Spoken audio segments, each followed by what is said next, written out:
कोल्हापूर आणि सातारा या जिल्ह्यांनी कोल्हापूर परिक्षेत्रीय पोलीस क्रीडा स्पर्धेचं विभागून विजेतेपद पटकावलं. महिलांच्या गटात कोल्हापूर जिल्हा अव्वल ठरलाय. आज पोलीस परेड मैदानावर या स्पर्धेचा बक्षीस वितरण समारंभ पार पडला. या समारंभात पुणे विभागीय आयुक्त डॉक्टर चंद्रकांत पुलकुंडवार आणि विशेष पोलीस महानिरीक्षक सुनील फुलारी यांच्या हस्ते विजेत्यांना बक्षिसं प्रदान करण्यात आली. यावेळी बोलताना पुणे विभागीय आयुक्त डॉक्टर चंद्रकांत पुलकुंडवार यांनी कायदा आणि सुव्यवस्था राखण्यासाठी पोलिसांचं योगदान महत्त्वपूर्ण असतं. त्यामुळे सामान्य माणसांना शांततापूर्ण आणि सौहार्दपूर्ण जीवन जगण्यासाठी पोलिसांनी प्रयत्न करावेत असं आवाहन केलं. क्रीडा स्पर्धांमुळे पोलीस कर्मचाऱ्यांचं शारीरिक आणि मानसिक आरोग्य उत्तम राहण्यासाठी मदत होत असल्याचंही विभागीय आयुक्त डॉक्टर पुलकुंडवार यांनी नमूद केलं.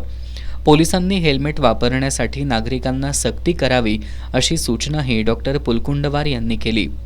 विशेष पोलीस महानिरीक्षक सुनील फुलारी यांनी पोलिसांना मानसिक आणि शारीरिकदृष्ट्या तंदुरुस्त ठेवण्यासाठी क्रीडा स्पर्धा उपयुक्त ठरत असल्याचं सांगितलं.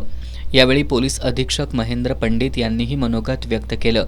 यावेळी प्रभारी जिल्हाधिकारी संजय शिंदे, सोलापूर ग्रामीणचे पोलीस अधीक्षक अतुल कुलकर्णी, साताऱ्याचे पोलीस अधीक्षक समीर शेख, अप्पर पोलीस अधीक्षक जयश्री देसाई, अप्पर पोलीस अधीक्षक निकेश खाटमोडे पाटील आदी उपस्थित होते.